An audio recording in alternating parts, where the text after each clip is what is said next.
Indian stock market में आया है बहुत बड़ा क्रैश और ये जो क्रैश है ये कंटिन्यू रह सकता है मंडे को भी।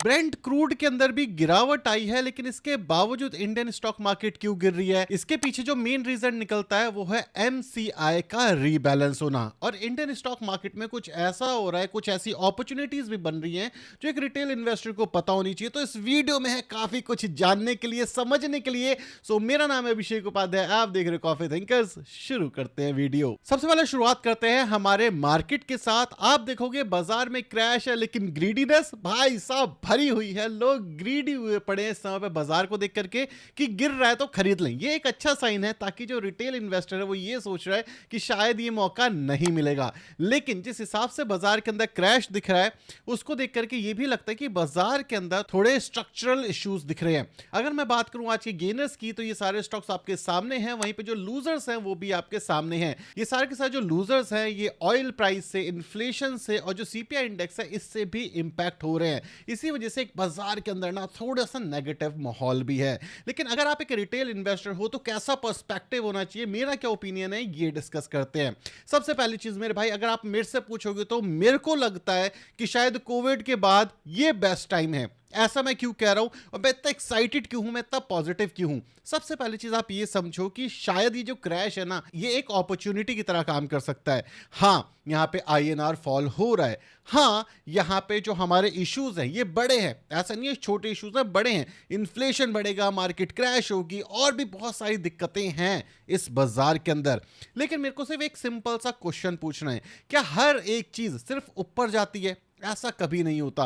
अगर आप मार्केट का डेटा उठा करके देखोगे तो आपको पता चलेगा कि टाइम टू टाइम मार्केट के अंदर बार बार क्रैश आता रहता है। एग्जांपल देता हूं, जरा आप इस चार्ट को देखो और इस समय पे आपको एक इंटरेस्टिंग चीज देखने को मिलेगी। क्या कि लास्ट 2 साल से कोई भी पैसा नहीं बना और ऑल टाइम हाई से जो हमारा पैसा है वो अप्रोक्सीमेटली 10% के आसपास लॉस दिख रहा है।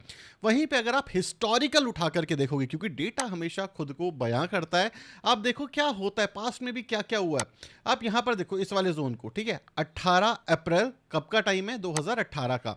इसके बाद क्या होता है, जो बाजार होता है ये करीब करीब कितने साल, 2 साल तक कोई रिटर्न्स नहीं बनाता। उसके बाद आपको एक्सप्लोसिव ग्रोथ देखने को मिलती है। अगेन अगर मैं सिर्फ ऑल टाइम हाई की बात करूं, 2015 देख लो। 2015 के बाद जो रिटर्न्स बने हैं वो ऑलमोस्ट ना के बराबर बने थे। 5 सालों तक कोई रिटर्न्स नहीं बने थे। और अगर आप इसका बॉटम पिक करोगे तो भी, आप बॉटम से हाई भी पिक करोगे तो भी हमारे 4 साल के अंदर अप्रोक्सीमेटली 75 के आसपास बने हैं।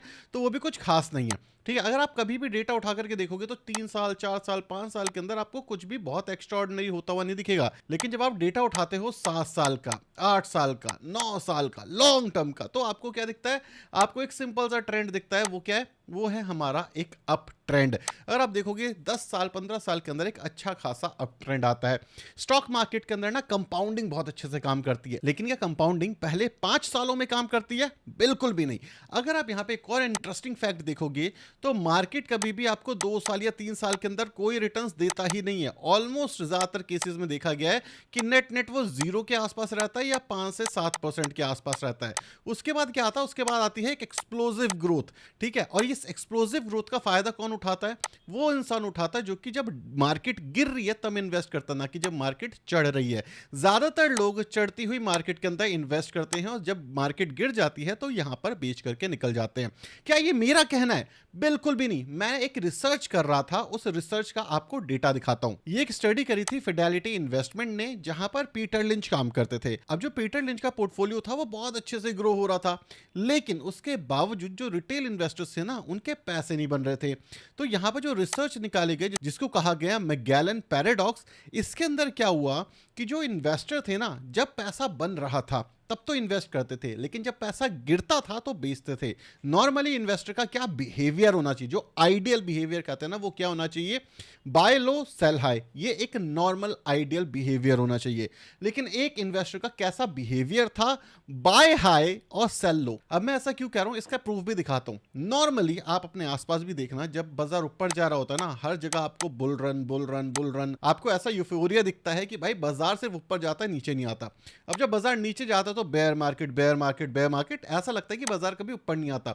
और ये वाला जो टाइम है ना, इसमें इन्वेस्ट करना उतना ही मुश्किल है जितना मुश्किल यहाँ पर स्टॉक को बेचना है, क्योंकि जब पैसा दिख रहा होता है ऊपर जाता है तो हर इंसान को लगता है सिर्फ ऊपर जाएगा। और यही सेम चीज पीटर लिंच के फंड में हमें देखने को मिली, जहां पे फंड ने बहुत अच्छा परफॉर्म करा, एक रिटेल इन्वेस्टर ने बहुत ही ज्यादा अंडर परफॉर्म करा, क्योंकि उसके पास बिहेवियर मैनेजमेंट नहीं था। तो इन सिंपल वर्ड्स भाई साहब, शायद ये एक ऐसा टाइम होगा जो शायद आज से 10 साल बाद अगर आप देखोगे तो आपको लगेगा कि भाई साहब ये टाइम मेरे पास दोबारा नहीं आने वाला। अब मैं स्मॉल कैप की बात करूं, हर किसी को, सिर्फ आज से 2 साल पहले बता रहा हूं मैं, और मेरी वीडियोस जाके देखना, हर किसी को लगता था भाई स्मॉल कैप तो मतलब कुछ ऐसा हो गया है, मतलब जिंदगी ही बदल जाएगा। और आज की डेट के अंदर अगर आप स्मॉल कैप में बोलोगे कि भाई क्या इन्वेस्ट करना चाहिए, आप बोलोगे बिल्कुल नहीं करना चाहिए।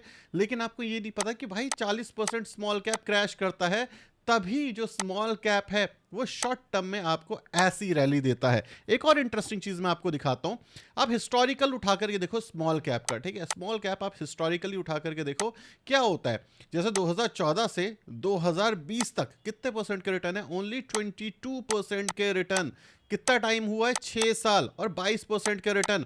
लेकिन अब जो इंसान अपनी नॉर्मली एसआईपी करता जा रहा है, इसके बाद क्या देखता है वो? उसके बाद वो देखता है एक तगड़ी रैली, ठीक है, उसके बाद वो देखता है एक तगड़ी रैली। क्या रैली है? आज की डेट के अंदर भी वो अच्छा खासा पॉजिटिव होता।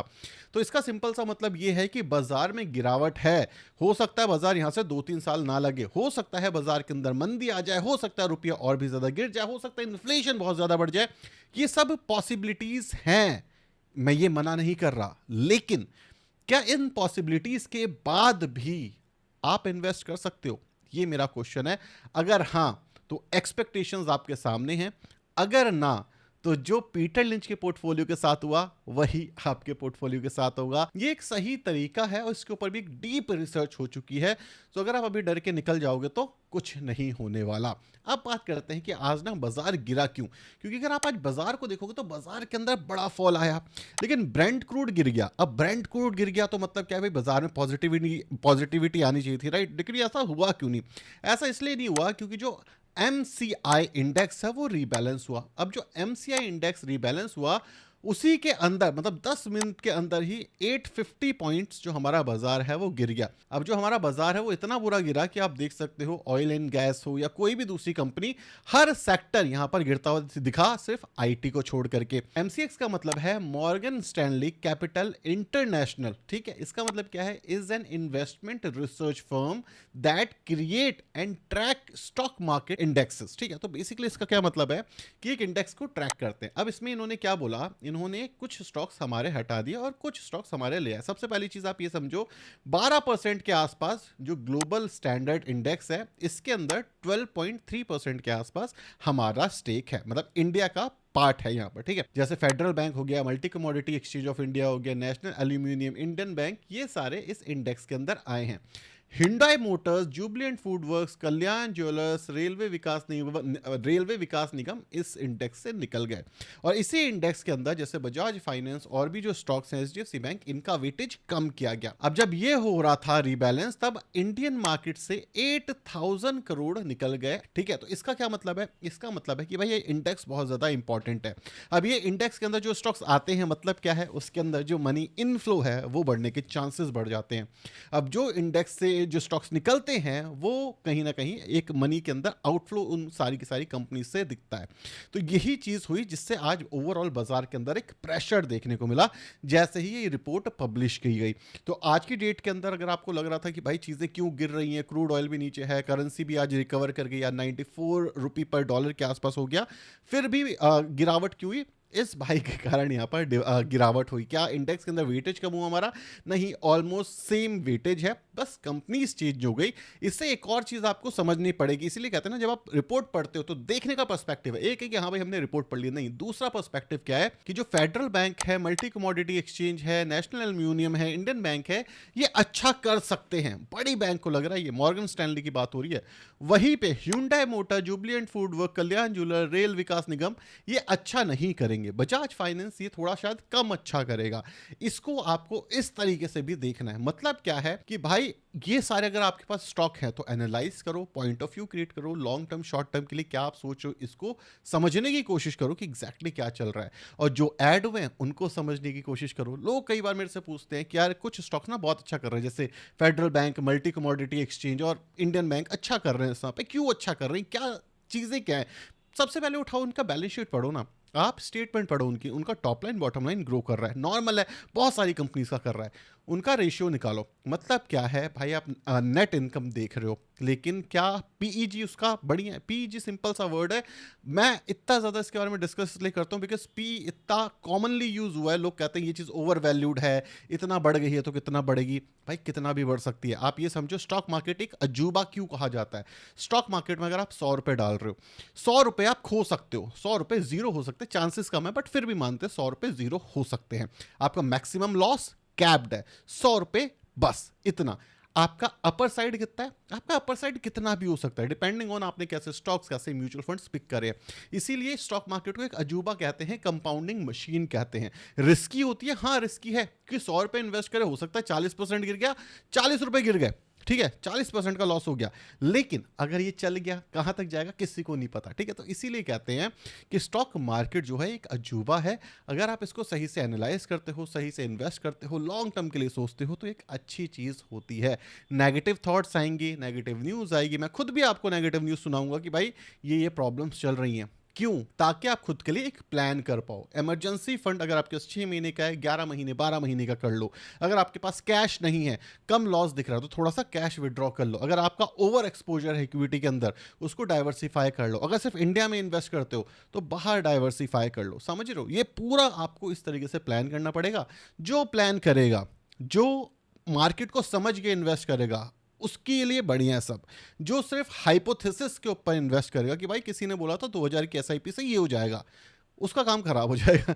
2000 की एसआईपी से कुछ नहीं होने वाला।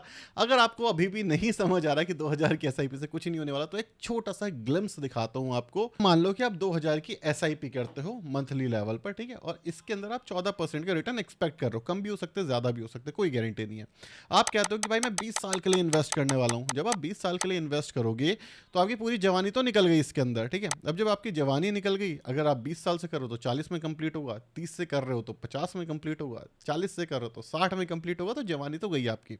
इसके बाद क्या है कि आपका जो इन्वेस्टमेंट अमाउंट होगा वो 4 लाख के आसपास होगा। मेच्योरिटी अमाउंट अप्रॉक्सीमेटली, कम ज्यादा हो सकता है, 14% के हिसाब से मान लेते हैं 27 लाख होगा।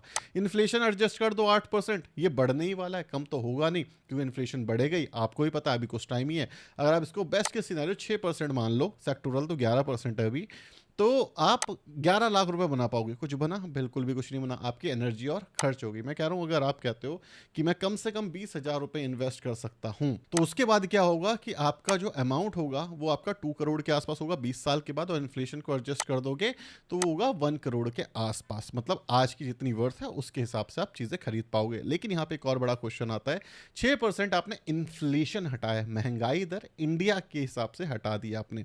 दूसरी चीज, आपका जो करेंसी रिस्क है इसके अंदर भी आप 6% के आसपास डाउन देख लो। सो नेट नेट आपका जो पैसा है 20,000 की एसआईपी करने के बावजूद, अगर आपको एवरेज रिटर्न्स मिलते हैं तो वो 1 करोड़ के अंदर ही रहेगा 20 साल इन्वेस्ट करने के बावजूद। तो इसका मतलब ये है कि अपनी एक्टिव इनकम बढ़ाओ, और जो एसआईपी अमाउंट है इसको 20,000 की जगह 50,000 60,000 करो, डिपेंडिंग ऑन कि आपकी रिक्वायरमेंट क्या है। कुछ की 1 करोड़ में पूरी हो जाएगी, किसी की 10 में भी नहीं होगी। It's totally up to you कि आपकी एक्सपेक्टेशंस क्या है, आप क्या चाहते हो। 20 साल अगर आप ये करते हो तो हिस्टोरिकली देखा गया है कि ऐसा हुआ है। आगे होगा नहीं होगा, 20 साल के बाद क्या होगा, नो वन नोस, इसकी कोई गारंटी नहीं। देयर इज नो गारंटी कि भाई 20 साल के बाद ये होगा ही, ठीक है। ये चीज भी याद रखना। एसआईपी एक डिसिप्लिन है। एसआईपी कोई जिनी नहीं है। एसआईपी आप इंडियन मार्केट में कर रहे हो, 20 साल तक इंडियन मार्केट भी इस तरीके से ही ग्रो करेगा, तब ये पॉसिबिलिटीज हैं। अगले 20 साल में अगर इस तरीके की ग्रोथ नहीं आती तो आप भी समझ लो क्या ही होगा, नो वन नोस, ठीक है। तो ये चीज़ आपको अपने दिमाग में समझनी पड़ेगी, ये क्वेश्चन आपको अपने दिमाग में डालना पड़ेगा, उसके अकॉर्डिंग आपको अपने पोर्टफोलियो बनाने पड़ेंगे। मेरे हिसाब से चीज़ें काफ़ी अच्छी दिख रही है। मेरे हिसाब से आने वाले 20 साल में ये चीज़ हो सकता है। मैं तो हर बार साल 2 साल 5 साल का प्लान करता हूँ, चीज़ अच्छी चलती है उसे एक्सटेंड करता हूँ, चीज़ अच्छी नहीं चलती मैं स्विच करता हूँ। ये मेरा प्लान है। आपका क्या है मुझे कमेंट सेक्शन में बताना। Thank you.